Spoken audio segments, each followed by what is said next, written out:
Hello dear students, आज हम लोग क्लास 10th अध्याय दूसरा की तीसरी वीडियो देखेंगे, जिसमें हमने आपको सूचक के बारे में बताया था। आज उसी कड़ी में आगे बताएंगे कि जैसे जल है तो जल में कौन कौन से आयन होते हैं, फिर अम्लीय विलयन कब होगा, क्षारीय विलयन कब होगा। तो उसमें जो जल का जो सूत्र होता है H+ आयन और OH- आयन दोनों को जुड़ने से प्राप्त होता है, जिसको हम H2O कहते हैं।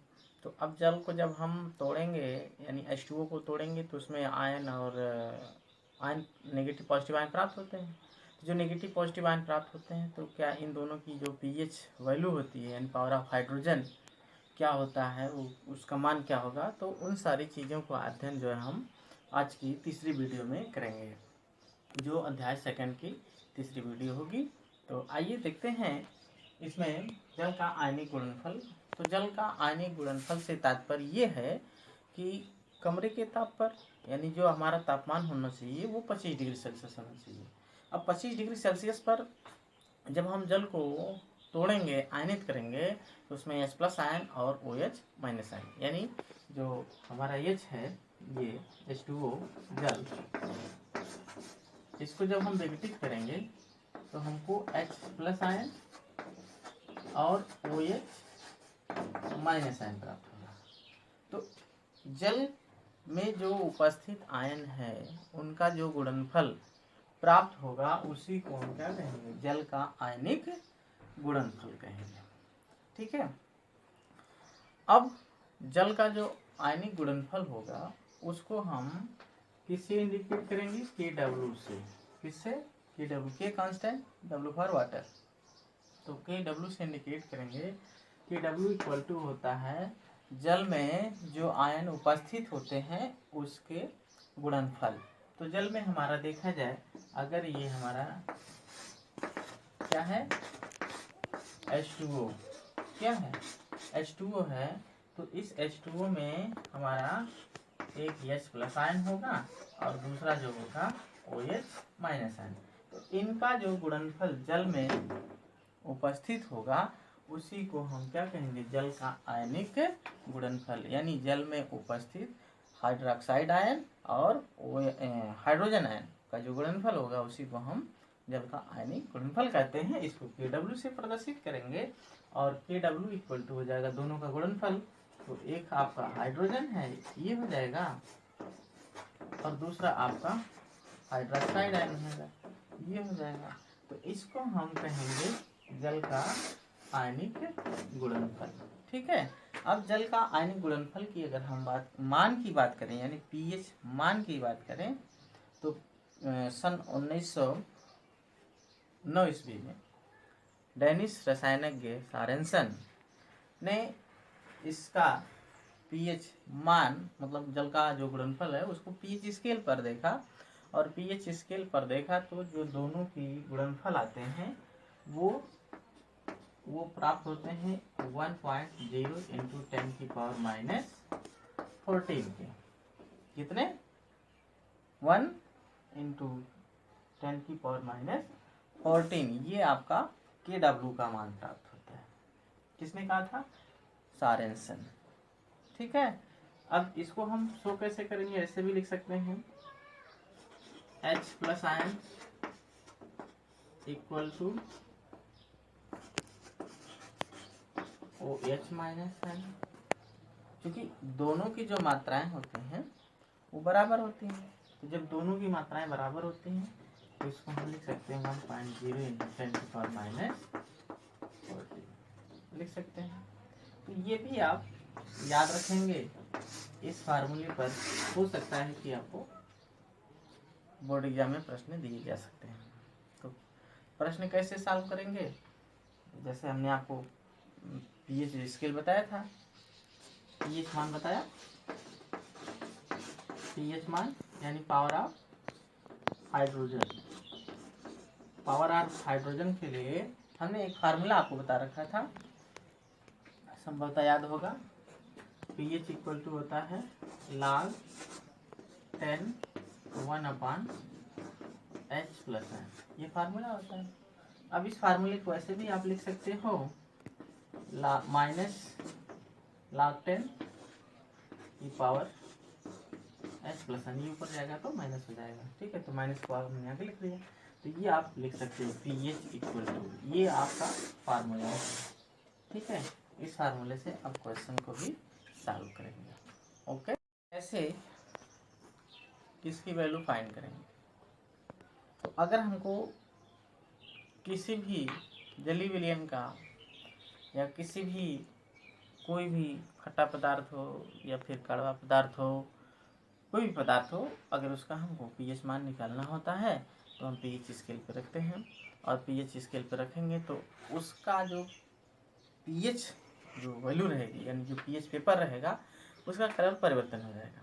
तो जब कलर परिवर्तन हो जाएगा तो जो हमारा 1 से 14 तक उस पर जो है खाने होते हैं, कहाँ से कहाँ तक, 1 से 14 तक उस पर खाने होते हैं, और उन खानों पर जो है विभिन्न प्रकार के कलर होते हैं, और जो पीएच पेपर पर हम उस विलयन को रखेंगे उसका कलर चेंज हो जाएगा। जब चेंज हो जाएगा तो उसको हम मैच कराएंगे कि वो किससे मैच कर रहा है, किस कलम से। जब मैच कर जाएगा तो हम उसको आसानी से फाइंड कर सकते हैं, प्राप्त कर लेंगे कि ये अम्लीय है और ये क्षारीय है। उसकी वैल्यू जो उसके नीचे आपको दिया रहेगा, आप जानते हैं 1 से 7 तक रहेगा तो अम्लीय रहेगा, 7 से 14 तक रहेगा तो क्षारीय रहेगा, उसमें कोई भी संख्या होगी, और अगर केवल 7 रहेगा तो वो आपका उदासीन होता है, ठीक है।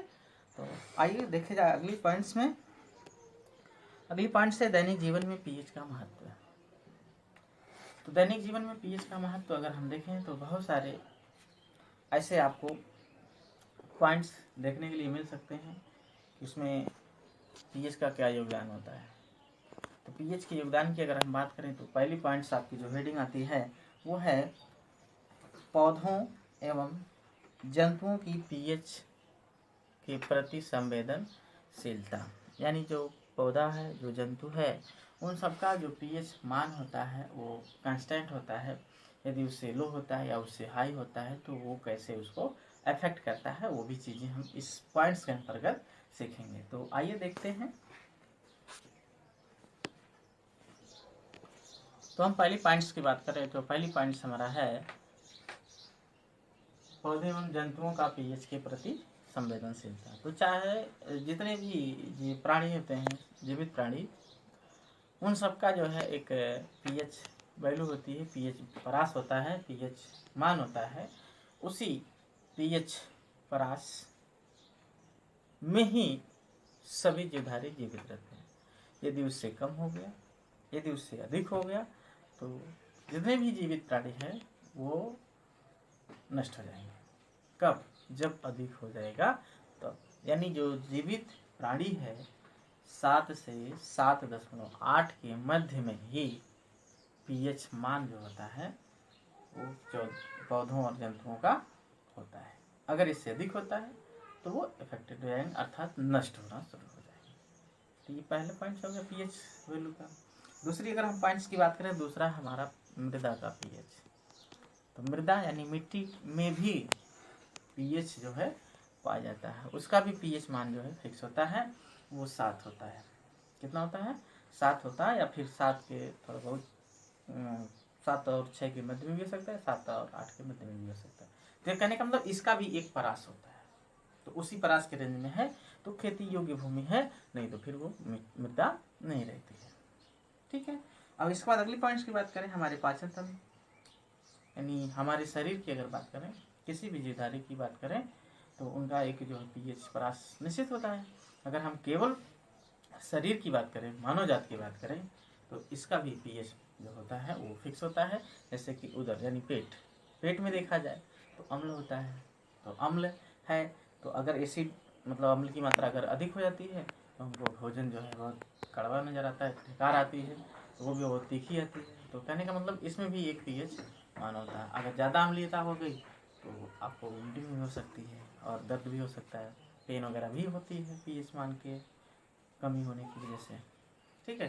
तो इसका भी जो है पीएच मान होता है शरीर में।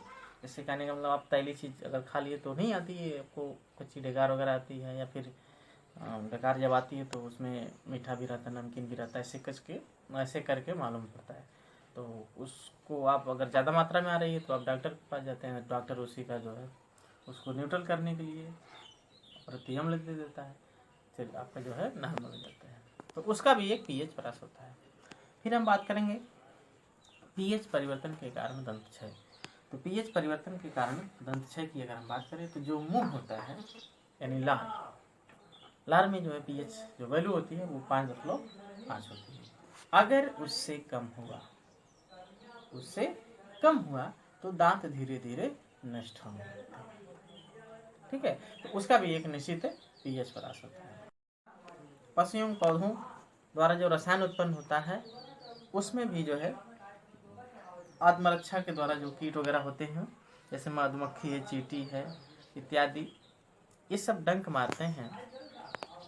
तो डंक चाहे वो पशु को भी मार सकते हैं, चाहे वो कोई भी जंतु होगा उसको भी मार सकते हैं, यहाँ तक कि हम लोगों को भी मार सकते हैं। तो मधुमक्खी हुआ या फिर डंक चींटी हुआ, इन सब के डंक मारने में जो अम्ल होती है उसका भी एक पीएच वैल्यू होती है। तो उसमें भी आपका जो पीएच वैल्यू होती है, तो अगर वो अम्ल किसी जंतु या फिर किसी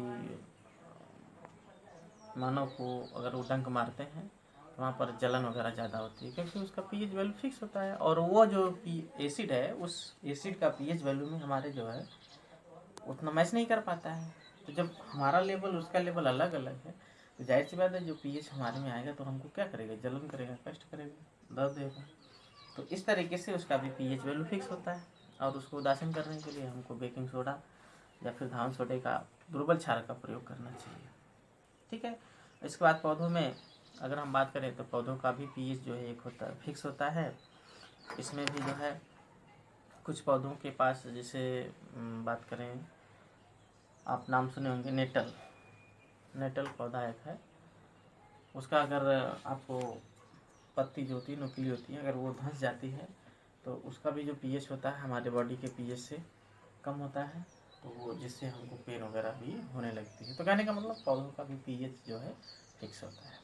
ठीक है, अब इसके बाद हम बात करेंगे उदासीनीकरण उष्मा की। उदासीनीकरण उष्मा हमने बताया था कि जब किसी प्रबल अम्ल की प्रबल क्षारक से या दुर्बल अम्ल की दुर्बल क्षारक से अपक्रिया कराते हैं तो उस अपक्रिया के दौरान लवण प्राप्त होता है और उसके साथ साथ जल प्राप्त होता है। तो ऐसी अपक्रिया को हम क्या कहते थे, उदासीनीकरण अपक्रिया कहते थे। अब अगर उस अपक्रिया के दौरान उष्मा भी उत्सर्जित होती है तो उसको हम कहेंगे उदासीनीकरण उष्मा कहेंगे। ठीक है, जैसे एग्जाम्पल की अगर हम बात करें तो सोडियम हाइड्रोक्साइड ले लीजिए और HCl ले लीजिए, इसको अगर आप गर्म करते हैं तो जल और लवण प्राप्त होता है। तो इस तरीके से ये उदासीनीकरण अपक्रिया हो जाती है। अगर उदासीनीकरण उष्मा की बात करें तो वहीं पे आप जल ले लीजिए और उसके साथ साथ जो है उसमें कैल्शियम हाइड्रोक्साइड डाल लीजिए, कैल्शियम ऑक्साइड डाल लीजिए, तो आपको उष्मा प्राप्त हो जाती है। तो उदासीनीकरण उष्मा भी हो जाती है। ठीक है, अब इसके बाद हम बात करें जो हमने हाइड्रोजन आयन सांद्रण बताया था, कुछ उस हाइड्रोजन आयन की सांद्रता पर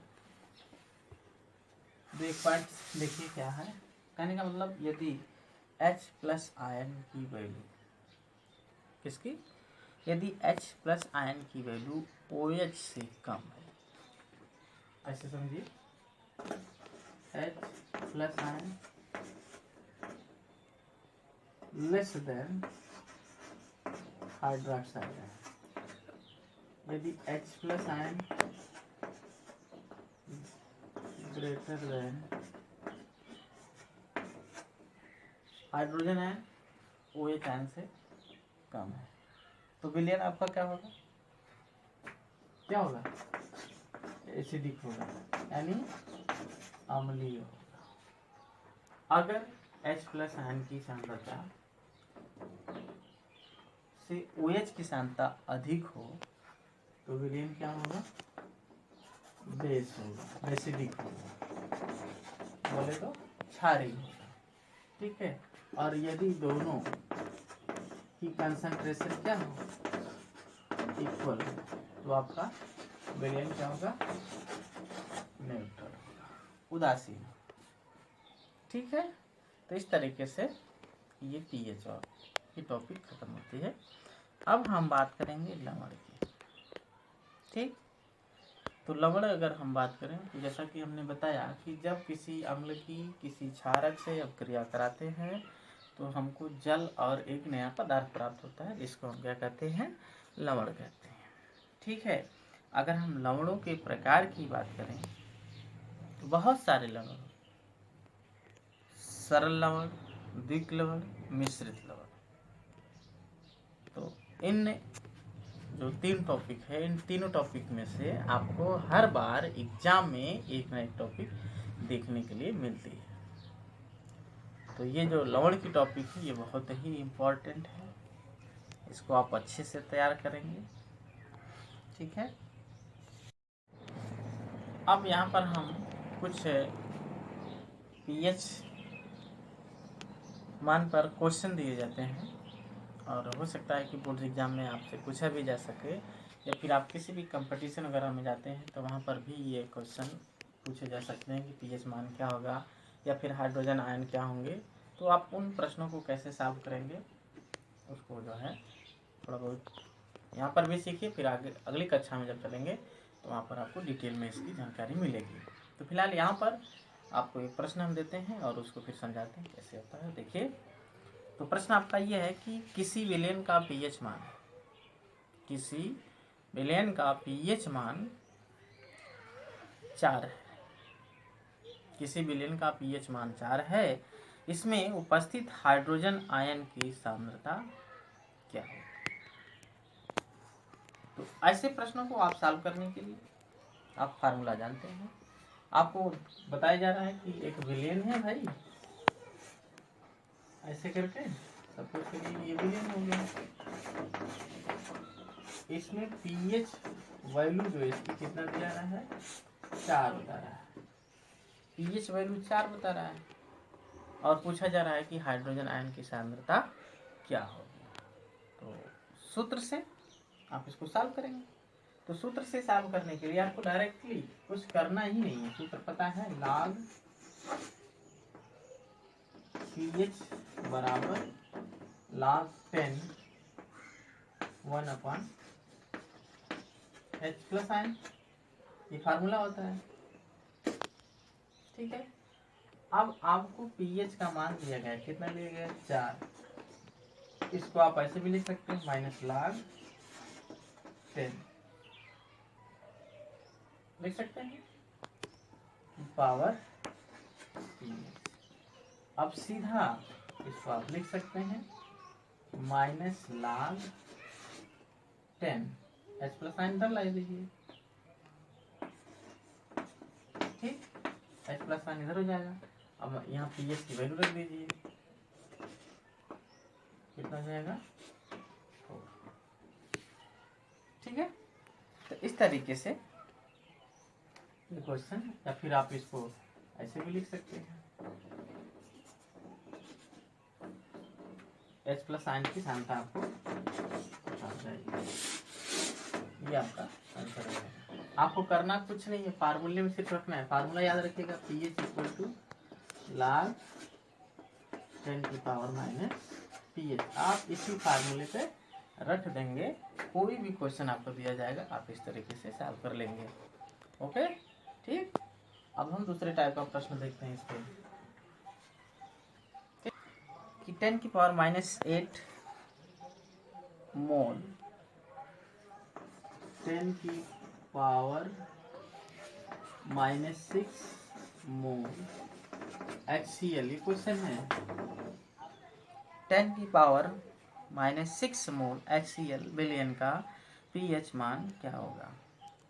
बहुत ही आसान सा क्वेश्चन है, विलेन दिया गया है, उसमें H प्लस आयन की सांद्रता आपको दी गई है, यानी HCl को जब आप आयनिक करेंगे तो ये आपको HCl H पॉजिटिव प्राप्त हो जाएगा और Cl नेगेटिव प्राप्त।